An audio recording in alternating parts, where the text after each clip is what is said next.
To be honest, I have had a love affair with surface sanders or drum sanders for a really long time.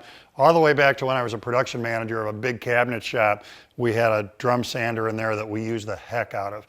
And in this case, what's happened is SuperMax has made a product, their 1632 sander, that's just a really cool product, and that's what I want to talk about. I just want to show you some of the cool stuff that SuperMax did with this. So first off, what's the deal with a drum sander? Part of the reason I like this is labor savings. Another reason I like it is sawdust savings. So labor saving, in my shop, everything I build gets sent through a sander before I assemble.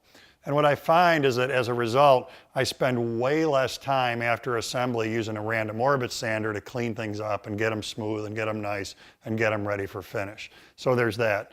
The other thing I like about these a lot is that the dust collection is so good. So here, everything is centralized. The sanding dust that I'm creating is shooting up that pipe, going into my dust collector, and just makes things easier on my lungs. Now, this machine in particular, 1632, what's that all about? The sanding head is 16 inches wide.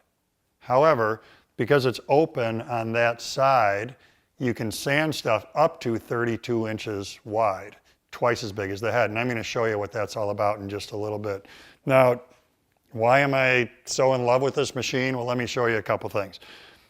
One of the things with surface sanders, very common, is that like a planer, there's some kind of a hand wheel that allows me to raise and lower the head. And very commonly, it's a 1/16 of an inch per revolution.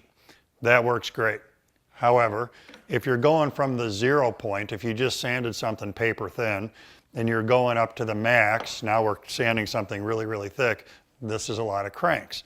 So one of the things that SuperMax did to overcome this is put a rapid change on the machine, and that's what this lever is all about. So I can do gross adjustments with the lever, get it close, disable the lever, and go back to the hand crank to get my finite setting. So that's really cool. Good time saving, good elbow saving on not having to turn this quite so much. The other thing I really like is that they've included a digital readout. And one of the things that's smart about this is sometimes you'll see a digital readout that only reads in decimals. And if you're not used to working in decimals, that can make smoke come out of your ears. In this case, it's decimals and there's a fraction readout as well.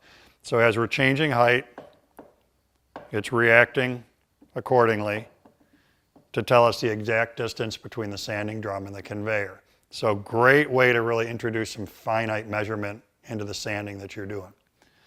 Now, on the conveyor is variable speed, and that's what this dial here is all about. So the numbers represent percentage of feed rate, 10%, 20%, 30%, 100%. So this is kind of like a dimmer switch.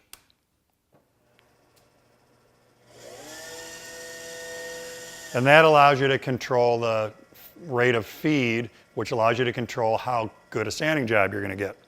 But the other thing that's really cool is what they call IntelliSand, and this is pretty darn smart.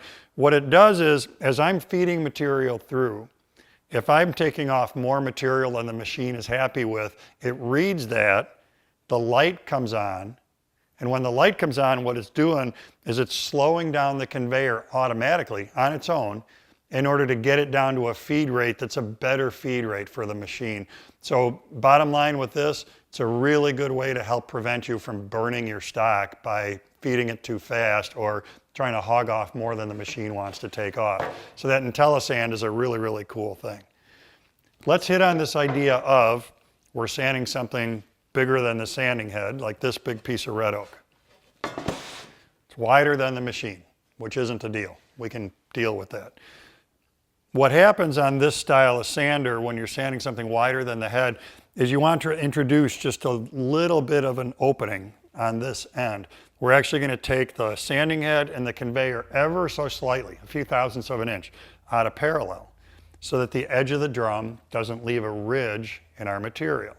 So again, somebody gave this some thought and they made it easy. When I push down on the fast lever here, it introduces that change. So now all I have to do is machine my wood. Let's go ahead and make a pass so you can see how well this works here. I'm going to jump down on my height, get a little closer to my work.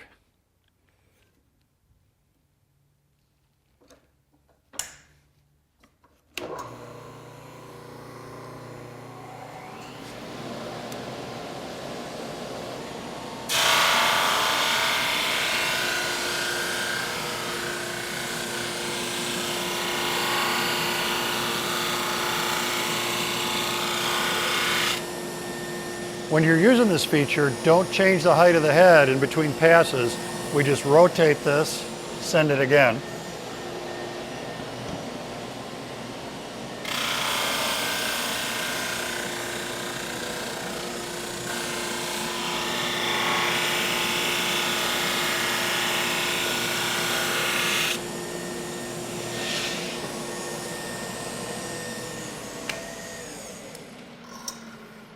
And keep on going until we get the sanding job we want.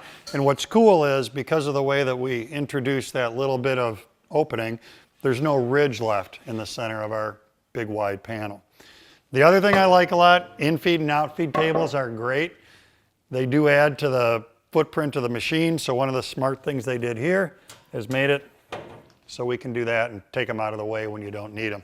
So overall, I think this is just a case where SuperMax did a great job giving thought to this machine and added a lot of features to it, built in a lot of features that make it really convenient to use. Sanders in general are great to have in the shop. Sander with a lot of features is even better to have in the shop. So nice job to SuperMax. They really got a good machine going here.